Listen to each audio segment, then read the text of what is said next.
can we put action into motion? Hello guys, welcome to Untitled channel, and today's share is about putting our action into motion. It's really not an easy thing to do, guys, because we are used of our daily routine. We do things according to what we used to do too. But guys, it is very important that we are aware that if we want to succeed into something, we must put action into it. Slowly but surely, we can reach that certain goal when we know how to put action into motion. Yes guys, I am sharing with you from my own experiences and from my own reading, putting our action into motion. It's very difficult, but with the right mindset, we can all do it if we want to change our life. First, we must understand what is action of motion. Motion is when you're busy doing something, but that task will never produce an outcome by itself. Action, on the other hand, is the type of behavior that will get you a result. We can put action into motion by being stopped, getting up, and do it. We must turn ourselves into a doer. Yes, action is doing something. We must do something. We must stop overthinking things. When we overthink things, we start to get paralyzed of analysis. Therefore, we must stop overthinking. We must take continuous action. Once we get started, we must continue to take continuous actions. We must use our action to overcome fear. We must focus on the present and eliminate the distractions when we are in motion. We are planning and, strategizing the learning. We are going to learn a lot when we know how to put action into motion. Yes, those are good things, but they don't produce a result when we just keep on planning, doing the strategy work. We must put action into motion if we want to see the result. It is the action can push us through to reach our goal and successes in life. We must learn to take action on a decision. We must realize that we need to make a decision. We must identify the situation. We must identify the division of things. We must gather relevant information.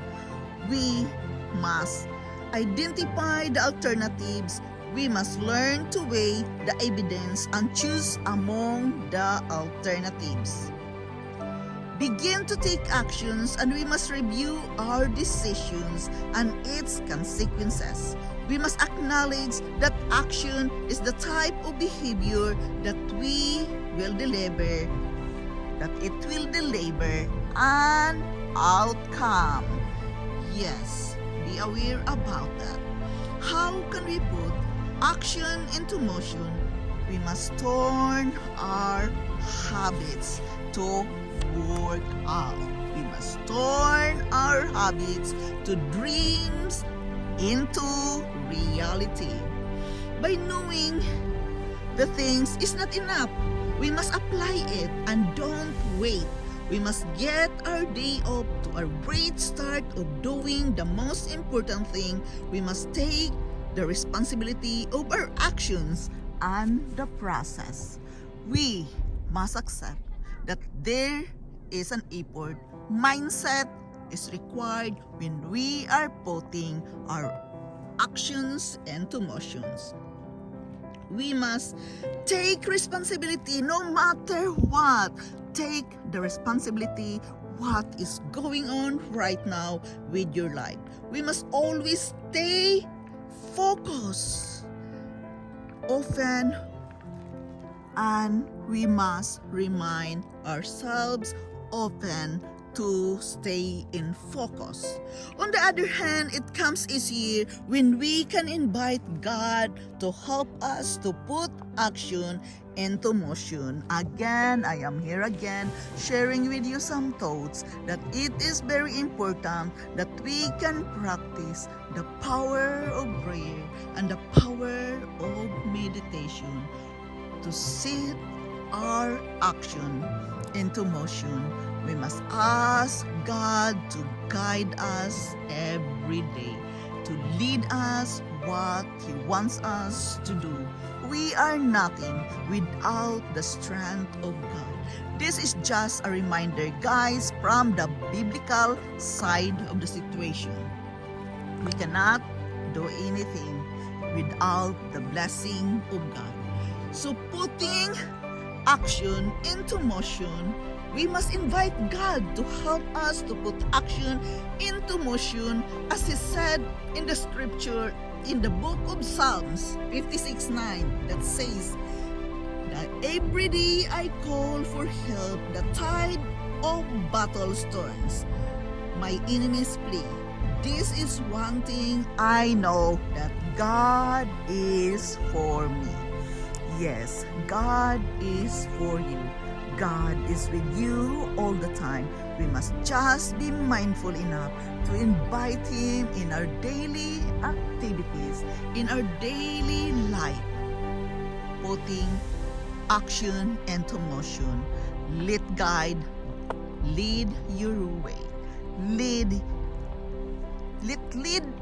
Him lead you the way He wants you to be, because with that there is a blessings and everything becomes easier to put our actions into motions and into dreams and then into reality.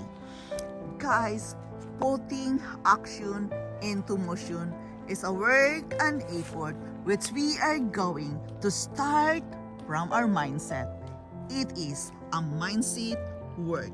We can put action into motion by doing the things, planning what you want to do. Write it down. What is your first step? Remind yourself that you are doing it because you love yourself. You must do things according to what you feel, what you love doing.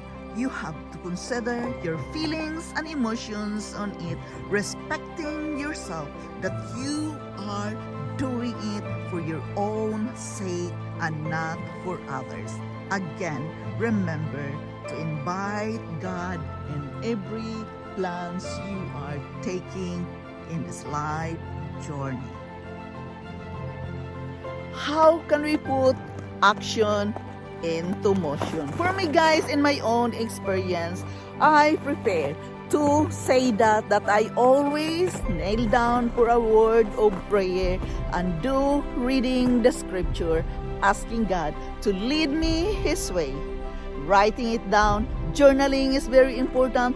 Being aware what we are going to do today, we must always invite God in our daily activities. And by practicing the power of prayer and meditation, He is always there to lighten our day, to lighten our path, what we are going to do today. So guys, put God first in your heart.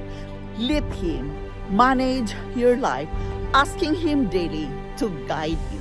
We can all put our actions into motions, into dreams, and everything will become reality.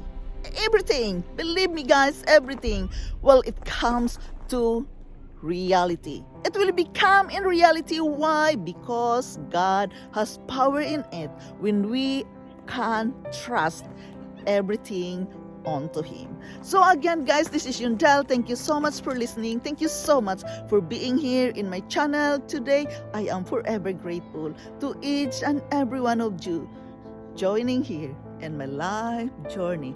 Thank you so much, guys. I love you all, and bye-bye.